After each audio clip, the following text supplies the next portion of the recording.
Hi everyone, good evening. I'm here with the team behind the documentary What's in a Name. I'm here with Siona. I always look in a direction and want to point, but actually nobody knows where anybody is on the screen and it catches me out every time. But I'm here with Siona and with Michael and Desta and Amardeep, who you'll hear from throughout. To recap for anyone, just in case 20 films, it's kind of gotten lost for you. What's in a Name is the documentary in which a series of contributors to the documentary talk about their name, which is not very common on the tongue of the average British person, and how having a name that's difficult to pronounce for a lot of Brits sort of affects their experience. And we're here with two of the contributors and the producer and the DP. So there's a lot of questions that we can dig into. There's a little sort of Q&A box at the bottom of your screen, so if you want to ask a question at any time, do that and I can jump in with it. But in the meantime, I've got loads of questions, so I'm just going to dive in. We should also say that the filmmaker Runyararo is noticeably absent tonight. She needs to take a step back, but Siona is going to sort of speak for her on some aspects of the film. So kicking off with you, Siona, could you tell us about how the project originated and sort of the backstory to you working on it and how it came to be? Yeah, of course. I always find that my mouth gets really dry just before Q&A. It wasn't dry before, but then just suddenly as soon as I have to speak, really dry.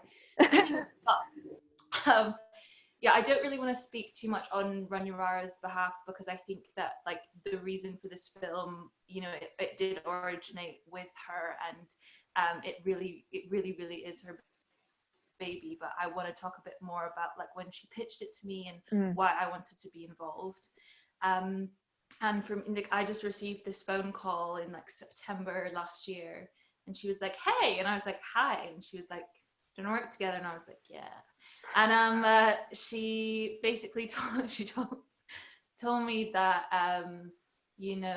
people have always got her name wrong. People mispronounce it. They spell it wrong in emails.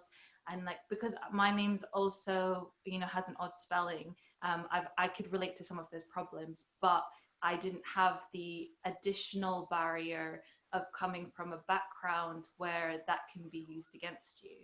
And I think that really stirred my curiosity in terms of I always saw having a unique name as a benefit, and like that propelled me in life and gave me a talking point, an icebreaker with people, and exploring those different possibilities was really fascinating to me when I got to see the treatment that Runyararo had made.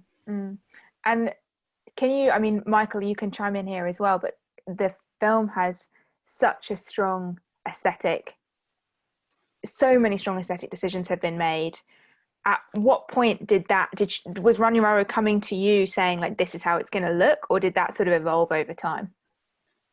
I think we both had this idea because I should mention that actually this is my first work as a DP. Which is absurd, but anyway. Yeah, well, I mean, I had studied film directing a long time ago, over 10 years ago, and I actually ended up doing still photography. So I'm a still photographer, a documentary photographer by trade, and through friends, when I got to know my work, which is usually about the Korean diaspora, and it's about identity. So we had this sort of mutual understanding about about belonging, about not belonging, about identity, and about having roots elsewhere or being uprooted. And we talked a lot about making frames that look like still images, but with movement in them. I think Runyararo came with this idea of having things moving very slightly while the frame is very still, which is kind of like, it goes hand in hand with the idea of photographs, but giving it more of an eerie, settling atmosphere. Yeah. So it just parted from there and trying to look for images that would that really resonate and that really say something about the people that we're interviewing. I mean, it's really striking in the film that there isn't, quite a lot of interview-based documentaries will try and sort of interview people while they're doing something to kind of break up that like talking headness of it. And, oh, here's this person chatting to us while they cook, or here they are touring us around their work, or, whatever. And that can be great. But What's in a Name makes this really strong decision that all of the contributors, Desta and Amardeep included, are sort of photographed quite still. And then you have all of these photographs of their environment. And again, it's very static. What were you hoping that people would take from all of those shots of the environments? There's bookshelves, there's games, there's the bedrooms. Can you talk to us about that?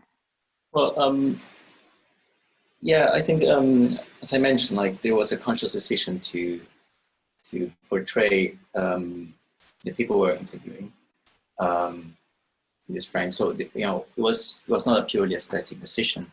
It was a matter of conveying information somehow. So, for example, with Amardeep, we decided to take pictures of some objects that he had, like including a book, some stones.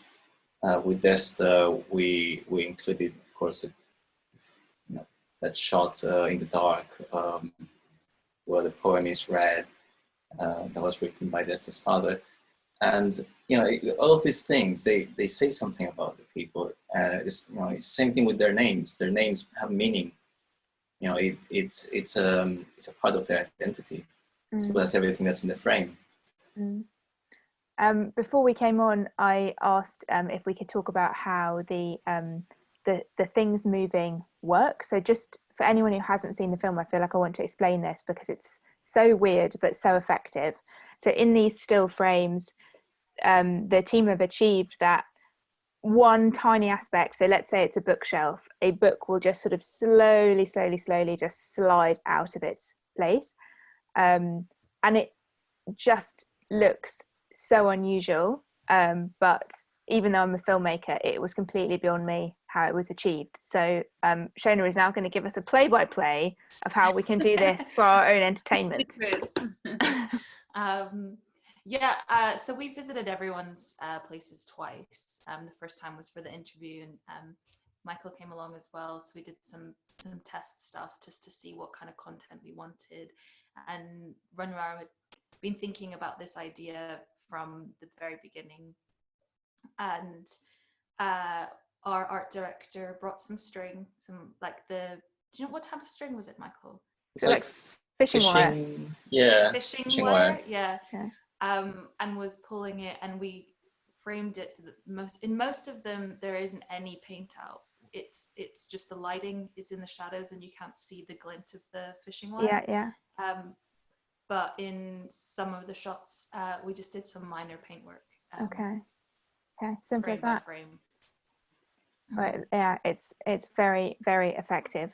So switching to you guys, Desta and Amardeep, we hear a lot, as I was saying just before we started, and even on the Q&As that we've been doing with the other teams, about establishing trust with contributors, how you meet them, how you let them feel that they're in a safe enough space, not only to share with you, but then ultimately permanently with the audience.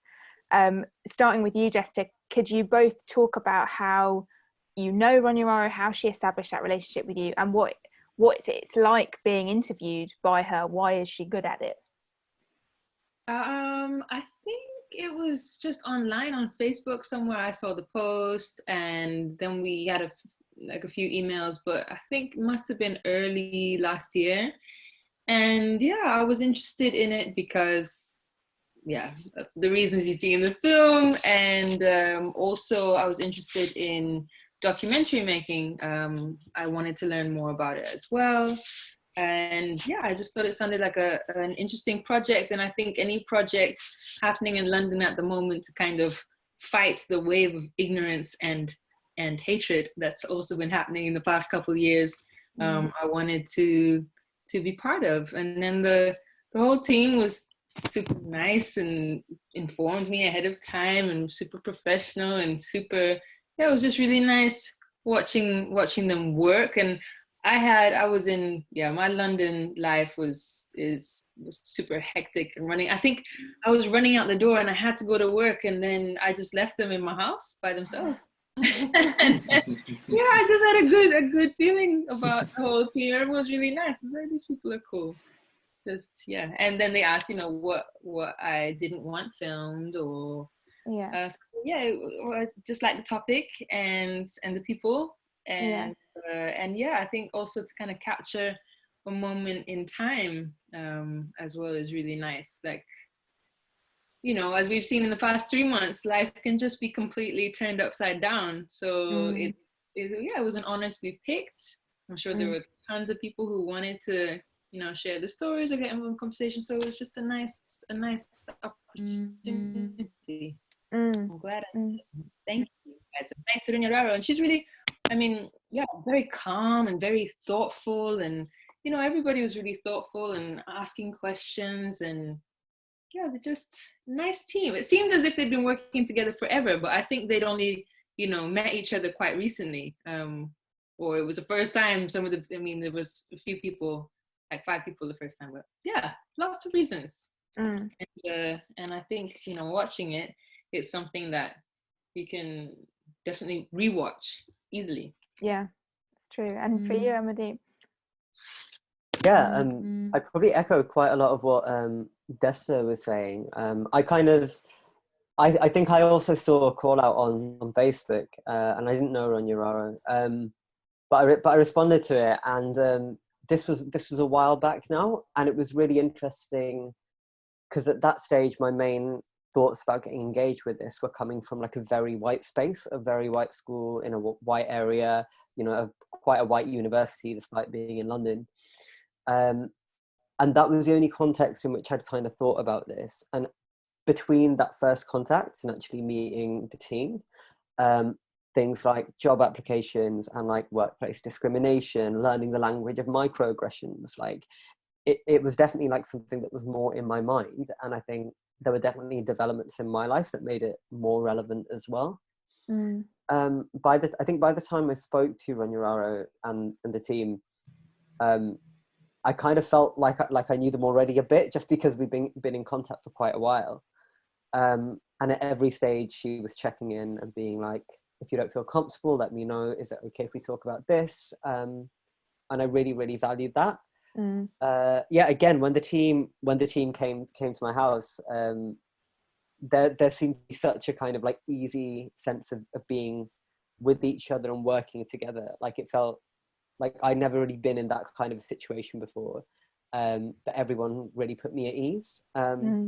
I also love talking about myself, so I think it was probably quite easy for me to open up. I'm an oversharer. It's a Libra thing, I've been told. But also I think Runyararo does a really, really good job of kind of teasing out the story in a way that's just very organic and very natural, and it doesn't feel like there's even necessarily an angle when we were talking. It just felt like she was genuinely interested. And I really, really like the fact that in the final edit of the film that she didn't try to do what I've seen in a lot of really good short documentaries, which is you try and get as much information in as possible. Like there's very much a sense that this is like a snapshot, and I think identity is in the same way. A snapshot's like on whichever day you meet someone, the situation, the context and the situation changes different dynamics. And I really like that there wasn't an attempt to kind of frame the entire person as like a full spectacle. It was a dialogue in that moment, and I think that brought its own intimacy. That's a nice way of actually thinking about the act of just pulling out one object belonging to a person. It's a kind of, you can read it then as a metaphor for that, like of their whole self, of their whole bookshelf. We're just going to show you this tiny slice, and that can speak to an extent, but not to everything. That's helpful. I can't even tell you how many times I've watched that film, and I was involved with making it, and I'd never thought of that. So that's I've just benefited from tonight's Q&A. I would like to ask about, I mean, you sort of touched on it to an extent, how you guys feel, in the context of the last few weeks to a month, a documentary like this can have a role in the movement for social justice and racial justice. When you're thinking about films like this, are you like, what are your hopes for it? I guess that it starts conversations, that it, you know, it celebrates London as being a place where you have all these cultures, you know, but it also highlights that, you know, it's not perfect. You know, I got to London in 2012. My mum's English, but from York, and so I'd always been to visit my family in York growing up over summer and Christmas, but I'd never spent time in London seriously until 2012, and I came to do just one gig, and I was supposed to leave, but then London just sucked me in, and I couldn't leave anymore. But when I first got to London in 2012, it was Olympics year, and you know, London was really putting on its face, and I was like, wow, this is amazing. And it is amazing. I've never felt so at home in my life, you know, besides London. I've lived in 10 different countries, but I really noticed it kind of coming apart at the seams, you know. I live just next to Grenfell. I saw Grenfell burn down from my front step. And yeah, the past 3 years, I've seen a side of London I hadn't seen before. And I'd, you know, I'd dealt with more racism than I'd ever dealt with before professionally, in public, and it really shocked me, because when I got to London in 2012, I thought that kind of stuff could never happen here. And then, of course, the minute you do your, you know, you open your eyes, then it's still everywhere. And I mean, the sight of all these people, these counter protesters, you know, it shows that it's alive and well. And if films like this aren't made and discussions like this aren't, you know, started, then that wave is gonna drown London, and we can't let that happen. So what about I you, think the film is important for that, really. Yeah, I mean, again, I completely agree. There's been a really, really worrying trend towards racism and kind of outright fascism in this country. Not just from Brexit, but kind of before that as well, I think. And I think because since the Brexit referendum, since, sorry, I'm going to get party political, since the election of Boris Johnson. Go for it, this is an open space. Yeah, since the election of Boris Johnson and the huge mandate for the kind of carceral border state that this is becoming, where we criminalize migrants, where we criminalize protests, where profiling is part of, you know, stop and search and increasingly part of wider law enforcement, in the way that it used to be kind of in the time of Blair, where the term hostile environment comes from, the Blair government. I think that has emboldened a lot of people. And the way that that prejudice first manifests itself is through language, and it is through names. And the same names that I would get called, you know, in the playground, like Paki, for example, which I thought was now an anachronism, is very much not. It's very much back on the streets and on the internet and occasionally in the press as well. And I think centering people of color in particular, but also just people who have heritage that is obviously not white British and instantly recognizable. I think centering our voices, to speak about our voices, is something that does matter. And I also think it showcases the kind of humanity and the kind of the vulnerability behind what's often presented as quite a robust counter movement, like the anti-fascist movement, the anti-racist movement. It gets characterized as kind of like a counter mob, and it's not. It's just people like us who are really scared for ourselves and for our friends. So I'm really grateful that we kind of had the chance to be humanized in our own spaces that we've had to create, because it doesn't always feel like London is ours anymore. That's very, very moving to hear you speak about it like that. Have you, and this goes to any of you, had any feedback about the film, you know, from friends or from strangers?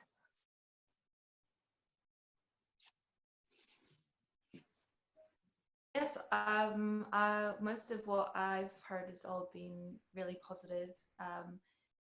People who I know, even our composer, when we were going through it, was like, I've never thought of names like this. And so it was, you know, even sitting and creatively working alongside someone who that was the first time that they're getting to consider it was quite powerful. So yeah, I think that it does shine a light on something that some people don't even recognize as a problem.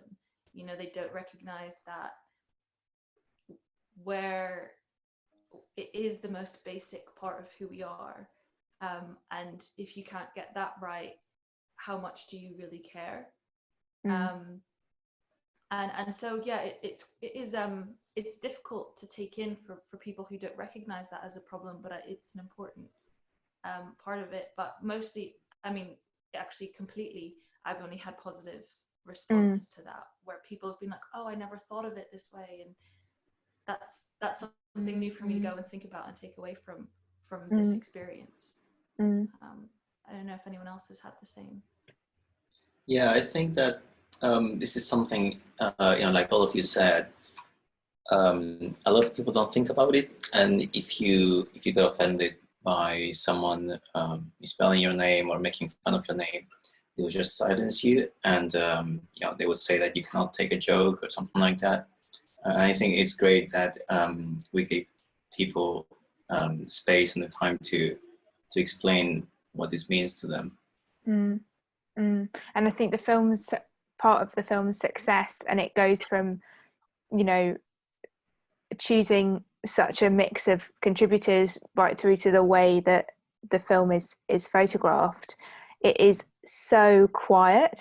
I don't know if you know what I mean about that, but you know, none of you who are speaking, and Runyararo's whole approach, she's not shouting at anybody, she's not pointing at any fingers. It's such a quiet way of dealing with it, and it is, as you say, Amardeep, it's just about humanizing and saying, like, this is what it feels like when something like this happens.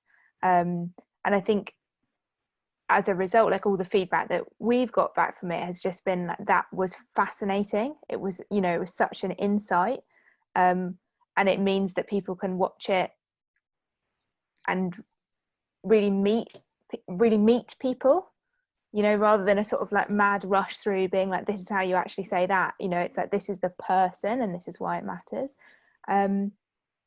I warned you about this before we came on, but I wondered whether I could go around each of you and ask you something that you've taken away from the film for yourself, from the experience of doing it. Siona, can I pick on you first? Can you come back to me? Does anyone want to take the heat for Siona? I can.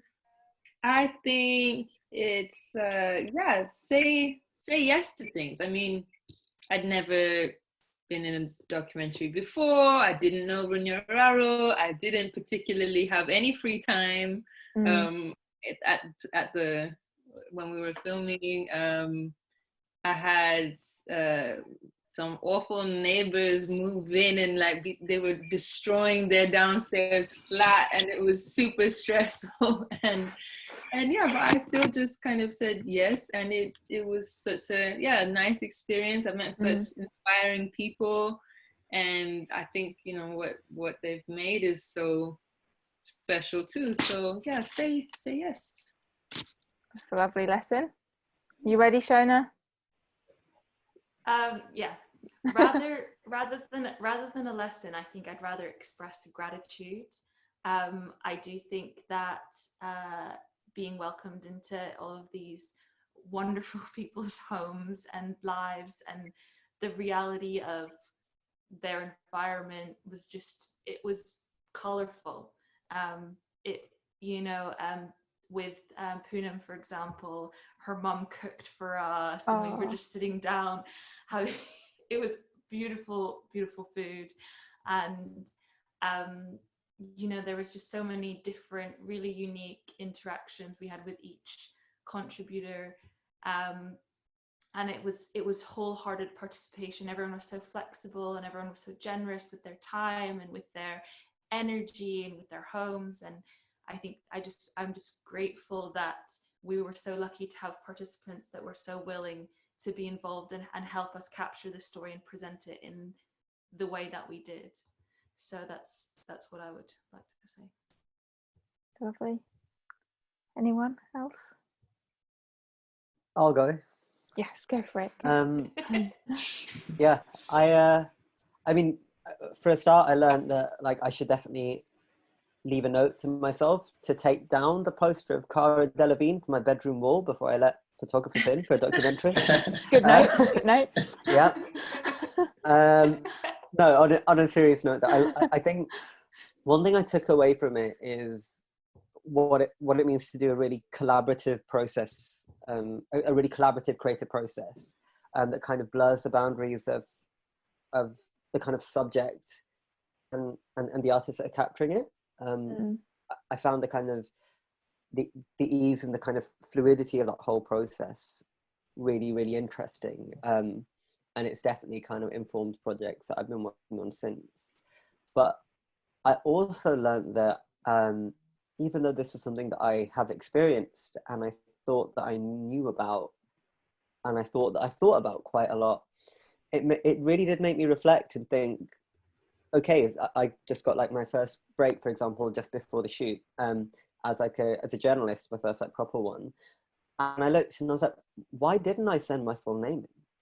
I've been thinking about this. Like, I'm talking to Runyararo, we're going to talk about, you know, the fear of using full long names that might get, you know, homogenized by the white gaze.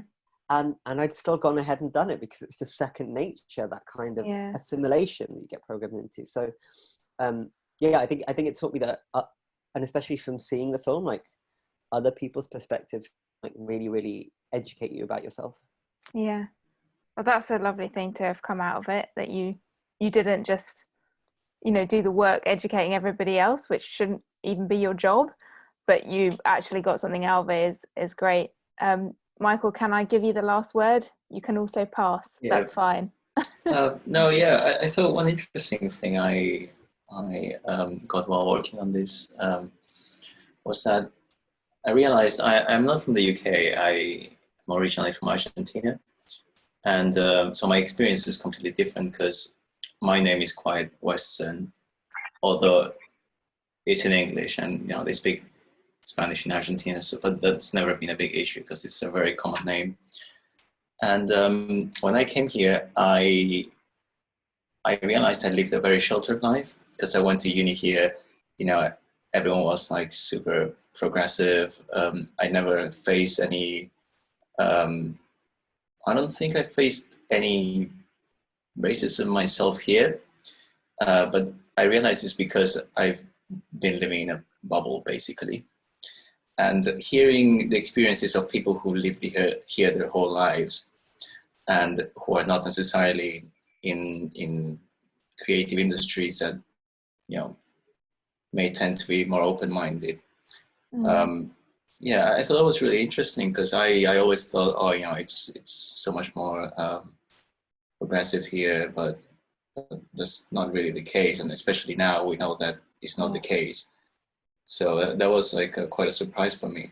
Yeah, it's definitely true, and I think it's films like this that do that job, that help take you out of the bubble and see, you know, I had the experience of watching it, and obviously when Runyararo pitched it, we knew that we were going to meet a certain number of contributors, but even when then that happens, you can't picture actually that you're going to meet Desta, you're going to meet Amardeep, you know, ultimately you're going to meet Michael and Siona, and you're going to have that experience, and it's always just those little like fractions of openings of minds, isn't it, that makes the difference. Well, it has been such a pleasure. I've really, really enjoyed this because I usually get to speak to just the producers and directors, so this is a real pleasure to have spoken to all of you. Thank you very much for the film and for taking the time to talk tonight. This will be up on YouTube tomorrow for anybody who missed it, and I will be back tomorrow night with the team behind the Life Tree. Thank you very much. Good night. Thank you. Everybody. Thanks for supporting us, Georgia. Of course. Bye. All the way through.